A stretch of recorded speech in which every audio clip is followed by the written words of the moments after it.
2405992. Saya Nesa Fidalvenia dengan NIM 24059241. Saya Nafsa Fasamila dengan NIM 24059184. Saya Riza Veronica dengan NIM 24059168. Baik, saya Reka Halza Putri akan menjelaskan pengertian dari planning function atau fungsi perencanaan.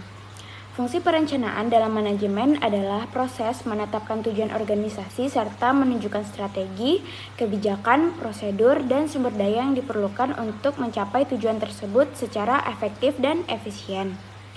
Perencanaan merupakan fungsi utama dalam manajemen karena menjadi dasar bagi fungsi-fungsi lainnya seperti pengorganisasian, pengarahan, dan pengendalian. Saya Neza Chelsea Azelia yang akan menjelaskan materi tentang manfaat perencanaan dalam fungsi perencanaan. Yang pertama, memberikan arah yang jelas, membantu organisasi atau individu menentukan tujuan dan langkah-langkah yang harus diambil untuk mencapainya. Yang kedua, membantu pengambilan keputusan. Dengan perencanaan yang baik, keputusan dapat diambil secara lebih rasional berdasarkan analisis dan data. Yang ketiga, mengoptimalkan sumber daya, memastikan penggunaan sumber daya, waktu, tenaga, dan biaya secara efisien dan efektif. Yang keempat, mengurangi ketidakpastian dan risiko. Perencanaan membantu mengantisipasi perubahan atau hambatan yang mungkin terjadi di masa depan. Yang kelima, mempermudah koordinasi dan pengawasan. Dengan rencana yang jelas, koordinasi antar individu atau tim menjadi lebih terstruktur, serta lebih mudah untuk mengawasi dan mengevaluasi kinerja. Yang keenam, meningkatkan efisiensi dan produktivitas. Aktivitas yang telah dirancanakan dengan baik cenderung berjalan lebih lancar dan menghasilkan output yang lebih optimal. Yang ketujuh, mendorong inovasi dan kreativitas. Perencanaan memungkinkan eksplorasi ide-ide baru dan strategi inovatif untuk mencapai tujuan. Selanjutnya itu ada langkah-langkah dalam proses perencanaan. Yang pertama itu ada menetapkan tujuan, yaitu tentukan tujuan dicapai secara spesifik, terukur, dan dapat dicapai secara relevan dan berbatas waktu. Yang kedua itu ada menganalisis situasi. Lakukan analisis kondisi saat ini, termasuk analisis SWOT, untuk mengidentifikasi faktor internal dan eksternal yang dapat mempengaruhi pencapai tujuan. Selanjutnya itu ada mengembangkan alternatif, yaitu berdasarkan analisis situasi, beberapa alternatif rencana tindakan yang bisa diambil untuk mencapai tujuan tersebut. Selanjutnya itu ada menentukan rencana tindakan, yaitu pilih rencana tindakan terbaik dari alternatif yang telah dievaluasi dan tentukan langkah-langkah konkret untuk pelaksanaannya. Selanjutnya itu ada pengawasan dan pengendalian, yaitu pantau pelaksanaan secara terus-menerus untuk memastikan rencana berjalan sesuai dengan yang diharapkan dan lakukan penyesuaian jika diperlukan. Selanjutnya, implementasi rencana, yaitu lakukan rencana yang telah dipilih dengan mengalokasikan sumber daya yang diperlukan dan mengatur jadwal pelaksanaannya. Sekian dari saya. Assalamualaikum warahmatullahi wabarakatuh. Saya akan menjelaskan tentang jenis-jenis perencanaan manajemen. Nah, di jenis-jenis perencanaan manajemen ini dibagi menjadi 3 berdasarkan cakupan, jangka waktu, dan tingkatannya. Yang pertama kita bahas tentang berdasarkan cakupan. Di mana berdasarkan cakupan ini, perencanaan manajemen ini dibagi menjadi 3 juga. Yang pertama yaitu perencanaan strategis, di mana perencanaan jangka panjang yang menentukan tujuan besar organisasi dan langkah-langkah untuk mencapainya. Contohnya ekspansi bisnis ke luar negeri. Yang kedua yaitu perencanaan taktis, di mana perencanaan jangka menengah yang menjabarkan strategi menjadi rencana yang lebih spesifik untuk departemen atau unit bisnis. Contohnya strategi pemasaran produk baru. Yang ketiga yaitu perencanaan operasional, di mana perencanaan jangka pendek yang bersifat teknis dan detail untuk menjalankan aktivitas harian. Contohnya jadwal produksi lain. Yang kedua yaitu berdasarkan jangka waktu, di mana perencanaan berdasarkan jangka waktu juga dibagi menjadi 3 bagian. Yang pertama yaitu perencanaan jangka panjang, 5 tahun atau lebih, yang fokus pada visi dan misi organisasi. Yang kedua yaitu perencanaan jangka menengah, 1-5 tahun, yang menghubungkan rencana jangka panjang dengan operasional. Yang ketiga, perencanaan jangka pendek kurang dari 1 tahun yang rencana spesifik untuk tugas harian atau bulanan. Yang ketiga, berdasarkan tingkatannya. Nah, berdasarkan tingkatannya, perencanaan juga dibagi menjadi 3. Yang pertama yaitu perencanaan korporat yang dibuat oleh manajemen puncak untuk keseluruhan organisasi. Yang kedua yaitu perencanaan divisional yang dibuat oleh manajemen menengah untuk departemen atau unit bisnis tertentu.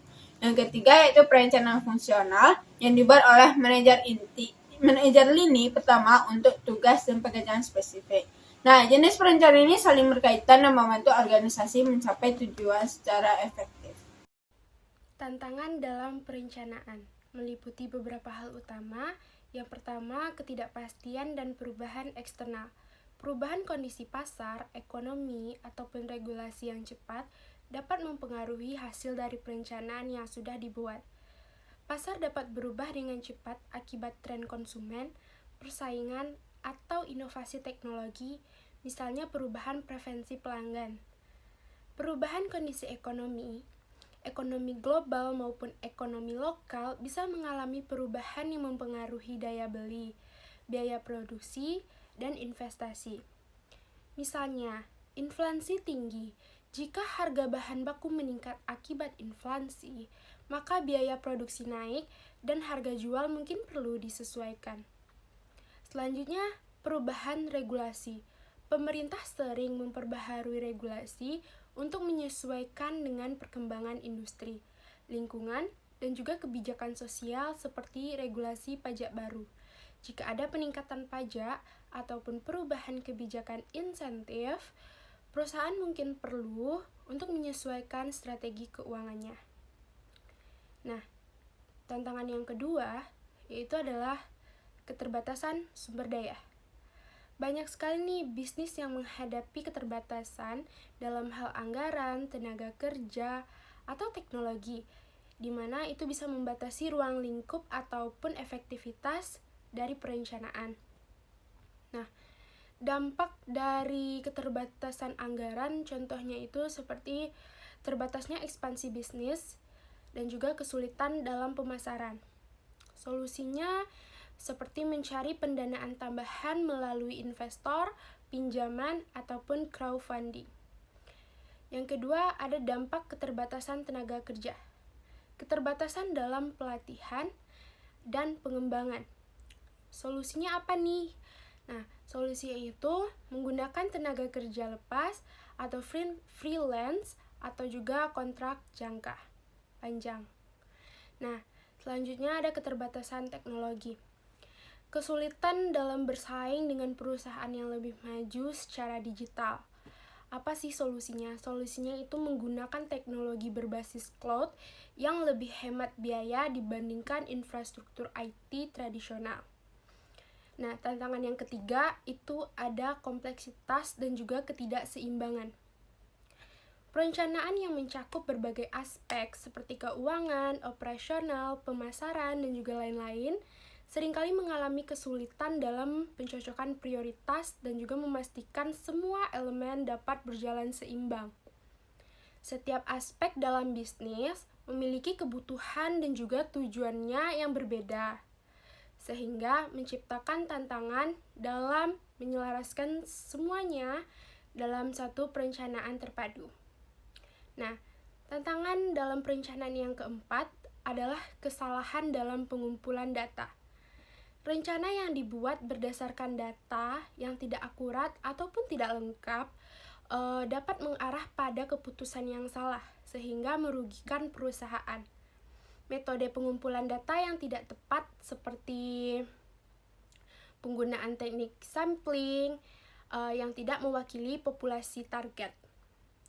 Dan selanjutnya, data tidak lengkap itu contohnya seperti data yang diperoleh dari berbagai sumber, mungkin memiliki format yang berbeda, sehingga sulit untuk diolah secara konsisten.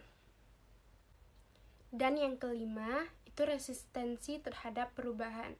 Banyak karyawan atau pihak dalam organisasi mungkin menolak perubahan yang diusulkan dalam perencanaan.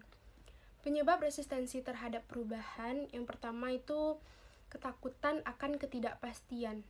Yang kedua, zona nyaman dan sudah kebiasaan lama. Dan yang ketiga, kurangnya kepercayaan terhadap manajemen.